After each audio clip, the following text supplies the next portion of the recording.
దివ్యల మాదిరి కళ్యాణ్ గొడవ విషయంలో ఎవరి పాయింట్ కరెక్ట్? తనూజ నిజంగా బాండ్ బ్రేక్ చేసే ప్రయత్నం చేసిందా?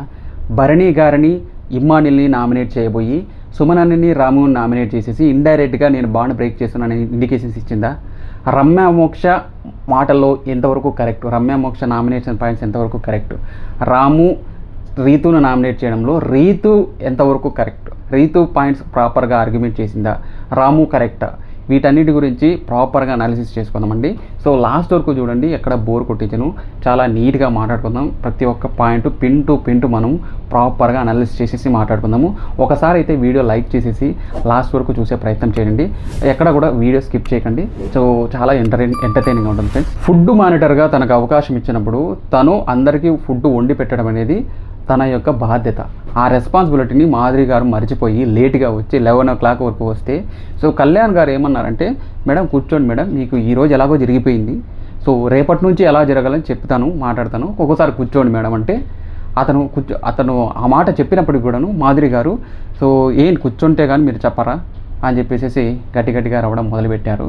సో కనీసం కూర్చోమని చెప్పినప్పుడు సరే బాబు అని కూర్చున్నా సరిపోతుంది. సో కూర్చోకుండా ఆవిడ గట్టిగా రావడం, నువ్వు కూర్చుంటే కానీ నేను చెప్పవా అని చెప్పేసి, సో ఇంతసేపు నేను ఇక్కడ కూర్చున్నాను చెప్పొచ్చు కదా అని చెప్పేసి ఆవిడ రావడం. సో దివ్యల మాదిరి గారు కొంచెం ఓవర్ యాక్షన్ చేసినారు, కొంచెం ఆవిడ ప్రౌడ్ చూపించారనే ఫీలే వచ్చింది అక్కడ వరకు.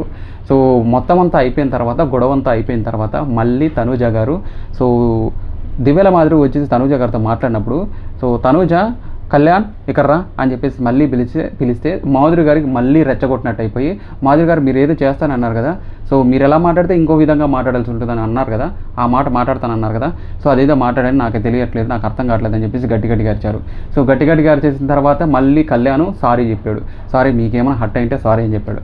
సారీ అని చెప్పిన తర్వాత మళ్ళీ ఇమ్మానుయల్ వచ్చేసి మళ్ళీ గెలికాడు. ఇమ్మానుయల్ వచ్చి మళ్ళీ గెలికి, సో అతను తప్పైందని ఒప్పుకున్నాడు కదా, ఓకే అని అంటే అలా అనకన్నా, అలా అంటే క్లియర్గా వేరే ఇండికేషన్స్ వెళ్ళిపోతాయి జనాలకి అని చెప్పేసి మళ్ళీ మొదలుపెట్టారు. గొడవ ఎక్కడ వరకు అయిందంటే, సో ఇక్కడ దువ్వెల మాదిరి గారు ఏడ్చి సైలెంట్ అయ్యేంత వరకు వెళ్ళింది. సో ఇక్కడ క్లియర్గా అర్థమైంది ఏంటంటే, మాదిరి గారు కొద్దిగా కొంచెం స్టబాన్గా ఉన్నారు, కొంచెం ఆవిడ మాట వినేటట్లే లేదు, కొంచెం ఓవర్ యాక్షన్ చేస్తున్నారు అనే ఫీల్ అయితే వచ్చింది. ఆవిడ కొంచెము డామినేట్ చేసే ప్రయత్నం చేస్తున్నారు. ఎందుకంటే ఆవిడ కొంచెం శ్రీజ దగ్గర మాట్లాడినప్పుడు కూడా, మేడం మీ పేరేంటి అని అంటే, మాధవినా తెలియదు, మీ పేరే అంటే నా మాధురి అని చెప్పినట్టు అయిపోయేది.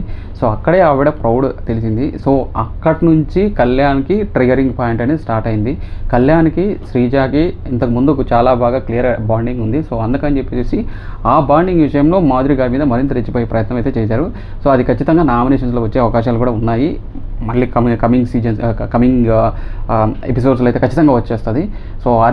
సో మొత్తానికి ఏంటంటే, ఇక్కడ మాధురి గారిదే రాంగు, మాధురి గారు ప్రాపర్గా అసలు ఆవిడ అర్థం చేసుకోవట్లేదు. సో స్టార్టింగ్లోనే గొడవ పడేసేసి, ఏదో ఒక గొడవ పడితే స్ట్రాంగ్ పర్సన్తో గొడవ పెడితే మనం హైలైట్ అయిపోతామని చెప్పేసి ప్రయత్నమే తప్పించి మరొకటి కాదన్న విషయం నాకైతే అర్థమైంది.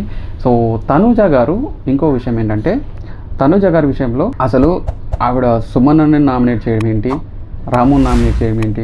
సో ఆవిడ సుమనన్న ప్రాపర్గా అసలు చాలా బాగా గేమ్ ఆడాడు, చాలా బాగా డ్యాన్స్ చేశాడు, తనకు ఎంతవరకు సాధ్యమవుతుందో తను అంతవరకు చేశాడు, ఆర్గ్యుమెంట్ కూడా చేశాడు, కానీ కొంచెం వాయిస్ రైజ్ చేయలేకపోయాడు.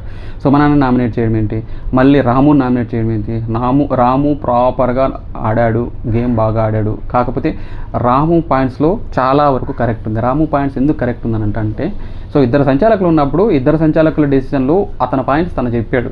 సో ఇమ్మానుయల్ పాయింట్స్ కూడా అతను చెప్పాడు. సో తన పాయింట్స్ రైజ్ చేయకపోయి ఉండింటే అతను తప్పై ఉండేది. ఆ పాయింట్స్ రైజ్ చేశాడు, పాయింట్స్ పెట్టిన తర్వాత గట్టిగా అరిచి సైలెంట్ చేయలేరు కదా. సో రాము కరెక్ట్ అనే విషయం నాకు అర్థమైంది. సో బట్ రాముని నామినేట్ చేయడం అనేది రాంగ్. సో రాముని నామినేట్ చేయకుండా భరణి గారును లేకపోతే ఇమ్మానుయల్ నామినేట్ చేసి ఉంటే చాలా బాగుండేది. కొంచెం స్ట్రాంగ్ ప్లేయర్ని నామినేట్ చేసే ఫీలింగ్ అయితే వచ్చేది. సో ఇక్కడ కంప్లీట్గా ఇది సేఫ్ గేమ్ లాగా తనూజ గారు ఇది ఆడడం అనేది, ఈవిడ దివ్యల మాదిరి కూడా చెప్పారు, మీరు ఎప్పుడైనా కానీ స్ట్రాంగ్ ప్లేయర్తోనే నామినేట్ చేయండి, వీక్ ప్లేయర్తో నామినేట్ చేయడం ద్వారా మీ గేమ్ పడిపోతుందని చెప్పేసి చెప్పారు. సో తనూజ గారు నాకు అర్థమైంది ఏంటంటే, సో ఈవెన్ రమ్య గారు కూడా చెప్పారు. సో రమ్య మోక్ష పచ్చళ్ళు ఆవిడ చెప్పారు ఏంటంటే, సో భరణి గారిని ఇమ్మానుయల్ని నామినేట్ చేయబోయి ఈవిడ వీళ్ళని పావులాగా వాడిందని చెప్పేసి రమ్య మోక్ష చెప్పారు. సో ఒక రకంగా చూస్తే అది నిజమేనేమో అని ఫీల్ అయితే వచ్చింది. బట్ తనూజ గారికి అంత బ్రెయిన్ లేదేమో అనే ఆలోచన కూడా నాకు వచ్చింది. సో తనూజ గారు ఆ రేంజ్లో ఆలోచించే విధంగా అయితే లేరు అని నేను అనుకుంటున్నాను. ఇక ఈ రమ్య మోక్ష చెప్పిన నామినేషన్ పాయింట్స్ అనేటివి చాలా వేగ్గా చెప్పినట్టే అనిపించింది. సో ఒక పాయింట్ అయితే కరెక్టు. సో రీతు గారు అప్పుడప్పుడు బ్రెయిన్ వాడతారు, మీరు డీమాన్ పవన్ అసలు మీరు బ్రెయినే వాడరు అని చెప్పేది అదైతే కరెక్ట్. అతను బ్రెయిన్ ఎక్కువగా వాడట్లేదు, ఆయన ఓన్లీ ఫిజికల్గా ఆడుతున్నాడు, ఫిజికల్గా వెళ్తున్నాడు అంతే. సో బ్రెయిన్ ఎక్కువగా ఆడట్లేదు, కొంచెం సైలెంట్గా ఉంటున్నాడు. సో ఆ విషయము. బట్ ఆవిడకు ఒక స్పెసిఫిక్ ఆన్సర్, స్పెసిఫిక్గా ఈ విషయంలో మీరు బ్రెయిన్ వాడట్లేదు అని చెప్పినట్టే సో బాగుండేది అనిపించింది. సో రీతు గారి విషయంలో కరెక్ట్గా చెప్పింది. రీతు గారి విషయంలో ఎందుకంటే రీతు గారు కొంచెం ఫౌల్ ఆడని చెప్పేసి రీతు గారిని ఇద్దరు కలిసి నామినేట్ చేసేసింది. సో నామినేట్ చేసి వీళ్ళిద్దరు నామినేట్ చేయడం అయితే చాలా మంచి కరెక్ట్ పాయింట్స్. వీళ్ళిద్దరు నామినేట్ చేయడం ద్వారా రమ్య మోక్షకు కొంచెం ఒక మైలేజ్ వచ్చిందని ఫీల్ అయితే వచ్చింది. కొంతమందికి హేట్రేడ్ అయితే ఉంది, డిమాండ్ పవన్కి రీతుకి హేట్రేడ్ ఉంది. సో ఈ హేట్రేడ్లో వాళ్ళకైతే ప్రాపర్గా అర్థమైపోయింది, వీళ్ళు రమ్య మోక్షకు మాత్రం ప్రాపర్గా ఒక పాజిటివ్ మైలేజ్ అయితే వచ్చిందనే ఫీల్ అయితే వచ్చింది. ఇక రాము వచ్చేసేసి నామినేట్ చేశాడు. రాము మళ్ళీ వచ్చేసేసి ఈ రీతునే నామినేట్ చేశాడు. రీతును నామినేట్ చేసేస్తే రీతును నామినేషన్ చేయడం పాయింట్స్ ఏవైతే పెట్టాడో ఆ పాయింట్స్ కరెక్ట్గానే పెట్టాడు, కానీ రీతు మాత్రం ప్రాపర్గా క్లియర్గా ఆర్గ్యుమెంట్ చేసింది. ఆర్గ్యుమెంట్స్ మాత్రం చాలా చాలా చాలా క్లియర్గా ఆర్గ్యుమెంట్ చేసింది. రీతు చాలా బాగా మాట్లాడింది అని చెప్పుకోవాలి. బట్ కాకపోతే ఆవిడ సైడ్ నుంచి రాంగ్ ఉంది, ఆవిడ సైడ్ మిస్టేక్ ఉన్నా కానీ దాన్ని ఒప్పుకోకుండా ఆవిడ ఏదైతే ఆర్గ్యుమెంట్ చేసిందో ఆ ఆర్గ్యుమెంట్స్ అనేది కొంతమంది జనాలకి చాలా బాగా పోరాడుతుంది, చాలా బాగా మాట్లాడుతుంది అనే ఇండికేషన్స్ వెళ్ళిపోయి సో ఖచ్చితంగా ఆవిడికే పాజిటివ్ అవుతుంది. సో ఇక్కడ నెగిటివిటీ ఆఫ్ పాజిటివ్ అని పక్కన పెడితే ప్రాపర్గా ఆర్గ్యుమెంట్ చేయడం కనుక ఒక్కోసారి అవసరం. చాలా క్లియర్గా ఆర్గ్యుమెంట్ చేసింది, చాలా క్లియర్గా డిఫెండ్ చేసిందని చెప్పుకోవాలి. సో మీరేం చేస్తున్నారు సంచాలకుగా మీరు చెప్పొచ్చు కదా, మీరు నన్ను ఆపొచ్చు కదా, అరే బాబు అని చెప్పేసి కొంచెం గట్టిగా వాయిస్ రేజ్ చేసేసరికి జనాల్లో ఒక పాజిటివిటీ అనేది ఖచ్చితంగా వస్తుంది. సో ఈ విషయం. సో ఇక్కడ తనూజ గారు చేసిన పాయింట్స్ ఏవైనా ఉన్నాయో ఆ పాయింట్స్ అన్నీ కూడా కంప్లీట్గా అసలు కన్సిడర్ చేసే విధంగా లేదు. సో రాము చెప్పిన పాయింట్స్ ప్రాపర్గా చెప్పాడు, క్లియర్గా చెప్పాడు. సో రీతు ప్రాపర్గా డిఫెండ్ చేసుకుంది, డిమాండ్ పవన్ డిఫెండ్ చేసుకోలేకపోయాడు. సో ఎవరి దగ్గర రాము దగ్గర డిఫెండ్ చేసుకోలేకపోయాడు, రమ్య మోక్ష దగ్గర డిఫెండ్ చేసుకోలేదు. ఇక వైల్డ్ కార్డ్ గురించి ఒకసారి మాట్లాడతాను. సో వైల్డ్ కార్డ్స్లో నిఖిల్ చాలా బాగా గేమ్ ఆడుతున్నాడు, కొంచెం స్ట్రాంగ్గా ఆడుతున్నాడు. సో ఇదే విషయంలో కొంచెము రమ్య మోక్ష కూడా చాలా స్ట్రాంగ్గా ఆడుతుంది, ఫిజికల్గా చాలా బాగా ఆడుతుంది. సో ఫస్ట్ వైల్డ్ కార్డ్స్ ఒక బాల్ వేస్తే బాల్ పట్టుకోవాలి, బాల్ పట్టుకొని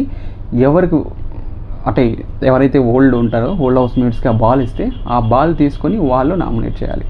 సో ఎవరికి నామినేట్ చేస్తారో అని తెలుసుకొని వాళ్ళకి ఇస్తే వాళ్ళు ఎవరికి నామినేట్ చేయాలనుకున్నారో అని తెలుసుకొని ఎవరు నామినేట్ చేస్తారో అని చెప్పేసి అనుకొని వాళ్ళ దగ్గర నామినేట్ చేసిన నామినేట్ వాళ్ళకి నచ్చిన వాళ్ళు ఎవరు నామినేట్ చేయగలుగుతారని తెలుసుకొని వాళ్ళకి బాల్ ఇస్తే సో వాళ్ళకి ఎవరు నామినేట్ చేస్తారని తెలుసుకునే విషయంలోనే ఈ గేమ్ అంతా ఉంటుంది.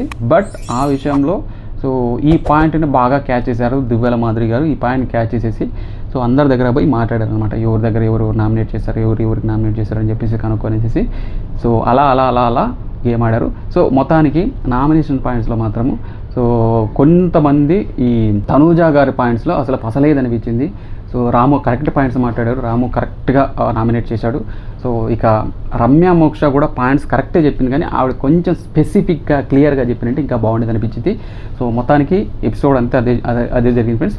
మొత్తానికి ఇక్కడ వైల్డ్ కార్డ్స్లో నిఖిల్ చాలా చాలా స్ట్రాంగ్గా ఆడుతున్నాడు, రమ్య మోక్ష కూడా స్ట్రాంగ్గా ఆడుతుందని అనిపించింది నాకు. ఎందుకంటే వీళ్ళందరూ ఆల్రెడీ ఫిజికల్గా చాలా స్ట్రాంగ్, వీళ్ళు బాగా ఆడుతున్న విషయం అంటే నాకు అర్థమైంది. సో అది ఫ్రెండ్స్ మొత్తానికి ఇక్కడ వైల్డ్ కార్డ్స్లో అంత ఫైర్ లేకపోయినప్పటికీ సో రమ్య గారు ఇంకో విషయం మాట్లాడుకోవాలి. రమ్య గారు ఒక మాట మాట్లాడారు, ఒక నోరు తొందరపడి ఓ కోయిల ముందే కూసింది అన్నట్టుగా. సో ఆవిడ కళ్యాణ్ గారు తనూజ గారి విషయంలో కొద్దిగా మాట దొర్లారు. సో మాట దొరలేనంటే సో వాళ్ళ దగ్గర ఏమి నడుస్తుందో అలా ఎలా మాట్లాడుకుంటారో అలా రుద్దేడాలి అవన్నీ చెప్పేసి ఆ మాట అయితే మాట్లాడారు. సో ఆ మాట మాట్లాడకపోయి ఉంటే బాగుండేది. సో ఎందుకంటే ఒక బ్యాడ్ ఇండికేషన్స్ జనాల్లోకి వెళ్తాయి. సో ఇక్కడ ఏంటంటే బిగ్ బాస్లో కొంతమంది ఒక పాజిటివిటీ వచ్చిన తర్వాత ఈ హగ్గులు ఇవన్నీ నార్మల్ కామన్గా ఉంటాయి. సో ఇలా రాసుకొని పోసుకోవడం చేసి తప్పు అనేది కరెక్ట్ కాదు అనే ఫీలింగ్ అయితే వచ్చేస్తుంది ఖచ్చితంగా. సో ఇది ఫ్రెండ్స్, మీకు ఏమనిపించిందో మీ ఒపీనియన్ ఒకసారి కామెంట్ చేయండి. కామెంట్ చేసేసి లైక్ చేసి వీడియో షేర్ చేయండి. Thank you friends, bye.